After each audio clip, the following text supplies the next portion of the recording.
Olá, pessoal. Sejam bem-vindos à nossa aula número 12. Vamos falar sobre as propriedades químicas do benzeno. Vamos entender a maneira com que o benzeno reage, né? Por que que ele reage por substituição e não por adição? E também avaliar alguns gráficos de energia, né? Que justificam a reatividade do benzeno, ok? Então, vamos lá. Olha só, nós estudamos semana passada sobre as reações, né, dos alquenos. Então, a gente viu, por exemplo, que os alquenos reagem com bromo, correto? Através da reação de adição, né, vai formar o íon bromônio. Então, a gente viu que essa é uma reação é, bastante característica, né, para os alquenos, reações de adição, onde vai haver a quebra da ligação pi, não é isso? E vai ser adicionado um grupo a um carbono e outro grupo ao outro carbono. Muito bem. Então, a princípio, como o benzeno ele apresenta 3 ligações pi, né? A gente poderia pensar que ele também vai reagir por reação, vai sofrer reação de adição, né? Só que isso não acontece, viu, gente? Olha só, nós temos aqui benzeno na presença de bromo, solvente orgânico, CCl4. Não há adição de bromo. Lembra que nós estudamos também as reações de oxidação, né? Hidroxilação, ozonólise e oxidação energética, não é isso? E aqui, olha, na presença de permanganato de potássio, não há oxidação. Meio ácido e na presença de água, né? Nós estudamos a hidratação catalisada por ácido. Também o benzeno não sofre esse tipo de reação. Adição de hidrogênio na presença de níquel, né? A hidrogenação foi uma das primeiras reações que a gente viu. Também não vai acontecer, tá? Vai precisar de altas temperaturas e uma grande pressão para que ocorra a hidrogenação do benzeno. Ok, pessoal? Então, nós vamos ver agora, né? Então, nós temos aqui, olha, no primeiro esquema, uma reação de adição, tá vendo essa setinha aqui? E esse X, então, não observamos esse tipo de reação. No entanto, uma substituição, sim, ok? Então, eu vou ali para o papel para deixar isso aqui bem esquematizado para vocês. Então, gente, veja, o primeiro caso, benzeno mais Br2, aqui o produto da adição, onde a ligação dupla, né, foi rompida, então aqui não observamos mais essa ligação dupla, e foi adicionado a cada um carbono um átomo de bromo, ok? Então, essa reação de adição nós não observamos para o benzeno, que era a reação característica dos alquenos, correto? Ao invés disso, na presença de um catalisador, FeBr3, a gente vai observar a substituição. Então, nós sabemos que aqui tem um átomo de hidrogênio, né? Então, esse átomo de hidrogênio vai sair e aqui 2 átomos de bromo, não é isso? Então, esse hidrogênio, ele sai, se junta com um bromo, vai formar HBr, e esse outro bromo, né? Esse outro bromo vai vir para o lugar do hidrogênio, ok? Formando, então, esse produto aqui, que é o produto de substituição.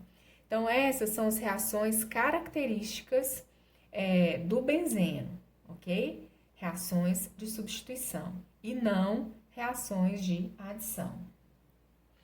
Então, agora, né, na sequência, nós vamos analisar qual característica o benzeno tem para que não aconteça a reação de adição e sim substituição. Muito bem, pessoal, vamos avaliar esse diagrama de energia. Nós temos aqui o ciclohexeno mais H2, para produzir o ciclohexano, vai liberar 120 kJ por mol. A molécula, quando ela tem 2 ligações duplas, era de se esperar o dobro, 240. No entanto, essa quantidade é um pouco menor. E para 3 ligações duplas, né, matematicamente, pela lógica, era de se esperar 3 vezes mais a quantidade liberada para uma ligação dupla. No entanto, ao invés de 360, o valor observado é 208. Então, essa diferença, né, é chamada energia de ressonância. É uma energia de estabilização da molécula, ok? Então, aqui mostrando os cálculos, né? Menos 120, calor liberado, era para ser menos 240, 2 vezes 120, né? Então, é observado menos 232, e aqui uma diferença de 152, né? 208 é o observado e 360 era o calculado, né? Então, a gente chama essa diferença de energia de ressonância, tá certo? Muito bem, pessoal. Vamos ver aqui um outro exemplo. Vamos imaginar uma molécula. Essa molécula aqui, ela não é aromática, tá? Mas à frente também nós vamos estudar, né, a regra de Hooke, a teoria dos orbitais moleculares e tal, e a gente vai entender direitinho por que, né, que essa molécula aqui, ela não é aromática, que aparentemente, né, é uma molécula cíclica com ligações duplas alternadas. No entanto, quando ela tem uma ligação dupla, libera uma determinada quantidade de energia, tá? E para as quatro ligações duplas, é observada uma liberação de 4 vezes mais energia. Olha aqui no eixo Y, né? Proporcionalmente, olha, 1, 2, 3, 4. Então, ela libera esse quantitativo aqui de energia, ok? Mas, para o benzeno, né, como nós já falamos, que é uma molécula aromática, né, que vai ter uma estabilização por ressonância, então a gente não tem o valor esperado, né, a gente tem um valor menor, ok? O valor experimental é bem menor. Então, pessoal, o que acontece? A ressonância, né, porque, na verdade, aqueles elétrons ali da ligação π, eles estão todos deslocalizados, né? Pelos 6 átomos de carbono, são os orbitais p puros, né? Que a densidade eletrônica acima do plano do anel e abaixo do plano do anel faz com que a molécula seja bastante estabilizada, né? E aí, essa estabilização, para se romper essa estabilização extra, é muito difícil. Por isso que as moléculas não reagem por adição, porque se ela reagir por adição, ela vai perder a característica de ser aromática, né? Porque vai ficar só com 2 ligações duplas e vai perder a terceira. Então, por isso, né, essa é uma justificativa, a perda da estabilização por ressonância, né? Porque as moléculas reagem por substituição.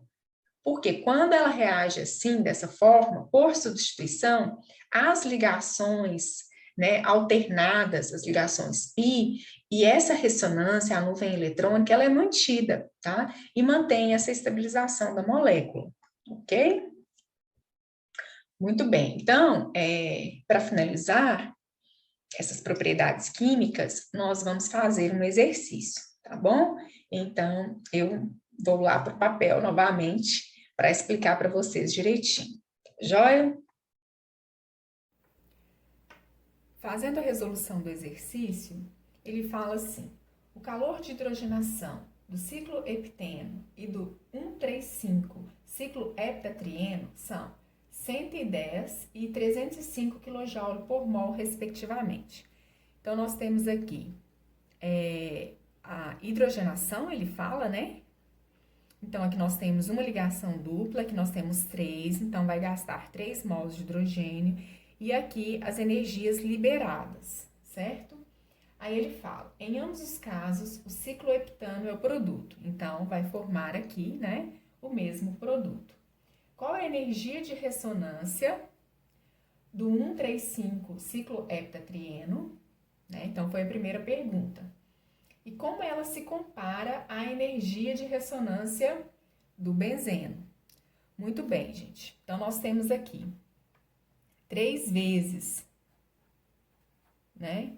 110, 330 kJ por mol seria, né, a energia esperada, o valor calculado para essa molécula aqui, correto? Que apresenta as 3 duplas. No entanto, é observado apenas 305. Então, a gente fazendo aqui essa diferença, nós vamos chegar, né, a 25 kJ por mol. Então, esse foi o valor observado e esse aqui o valor calculado. Então, a diferença entre eles é a energia de ressonância, correto? 25. E ele falou depois, como que esse valor aqui se compara à energia de ressonância do benzeno? A energia de ressonância do benzeno, gente, é 152 kJ por mol, tá? E aqui, essa energia é bem menor. Por que disso, né? Porque essa molécula aqui, ela não vai ser aromática, tá? Ela não tem os critérios de aromaticidade, porque esse carbono aqui, ó, ele é hibridizado em sp3. Estes daqui são hibridizados em sp2. Eles apresentam, portanto, um orbital p puro, ok? Então, para que seja aromático, depois nós vamos ver na próxima aula, que tem que haver uma nuvem ininterrupta de orbitais π por toda a extensão da molécula. Esse carbono aqui, olha, ele é sp3, então ele não tem, tá? Um orbital p puro para que a nuvem eletrônica seja contínua, certo? Muito bem, gente. Então, o que a gente, qual foi a conclusão desse exercício, né? O benzeno tem uma energia de ressonância grande, tá? 152, bem superior a essa energia de ressonância observada para essa molécula, porque ela não é aromática, tá bom? Mas aí vocês podem pensar, mas professora, ela tem sim, né? E esses 25, né? Porque toda ligação dupla conjugada, gente, vai ter alguma extensão de deslocalização, né? Isso gera uma pequena estabilidade, assim como a gente observou também uma pequena diferença para o benzeno, né? Para o ciclohexadieno, né? Então, aqui também essa pequena diferença é devido, né, à ressonância aqui, mas essa ressonância ela não é por toda a extensão, ela acontece só entre, né, esses carbonos aqui, tá bom? Ok, pessoal.